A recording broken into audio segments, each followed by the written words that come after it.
તો બનાસકાંઠામાં ધોધમાર વરસાદથી ભારે હાલાકી પડી રહી છે। ડીસા રાધનપુર હાઈવે પર વરસાદે પાણી ભરાઈ ગયા। હાઈવે પર પાણી ભરાઈ જતા વાહન ચાલકોને પારાવાર મુશ્કેલીનો સામનો કરવો પડી રહ્યો છે। માલગઢના મહાદેવપુરા પાસે હાઈવે પર પાણી ભરાઈ ગયા। વહેલી સવારે ખાબકેલા વરસાદથી ઠેર ઠેર હાલાકી પડી રહી છે। વધુ વિગત સાથે સંવાદદાતા ભરત સુંદેશા જોડાયા છે। ભરત, ડીસામાં કેવો વરસાદ વરસ્યો છે? કયા કયા ગામડાઓને ખાસ કરીને વરસાદે ગમરોળ્યા? ક્રિષ્ના, ચોક્કસથી ડીસામાં વહેલી પરોઢથી જે વરસાદ શરૂ થઈ ચૂક્યો છે ને તેના કારણે અનેક વિસ્તારો પ્રભાવિત થયા છે। ખાસ કરીને ડીસા આસપાસના જે ગામડાઓ છે ત્યાં રસ્તા ઉપર પાણી ફરવાના કારણે વાહન વ્યવહાર ત્યાં અટવાયો છે। તો ડીસા રાધનપુર જે મુખ્ય હાઈવે છે ત્યાં બિલડી ગામ પાસે પાણી ભરાવાના કારણે વાહન ચાલકો મુશ્કેલીમાં મુકાયા છે।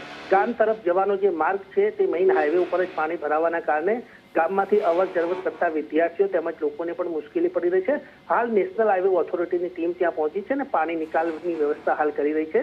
તદુપરાંત ડીસા નગરપાલિકાની ડિઝાસ્ટરની ટીમ પણ હાલ જે નીચાણવાળા વિસ્તારોમાં પાણી ભરાયા છે ત્યાં પહોંચી છે અને તે પાણીના નિકાલની વ્યવસ્થા કરી છે। ડીસાના ધારાસભ્ય પણ જે વિસ્તારો પ્રભાવિત થયા છે વિસ્તારોની મુલાકાતે પહોંચ્યા છે ને તંત્ર દ્વારા હાલ જે વિસ્તારોને પ્રભાવિત છે એ વિસ્તારોની મુલાકાતે પહોંચ્યા છે ને તમામ લોકોને જે મુસીબતમાંથી નીકળે એ રીતની વ્યવસ્થા કરવામાં આવી રહી છે। જી બિલકુલ ભરત, આભાર આપનો તમામ વિગત માટે।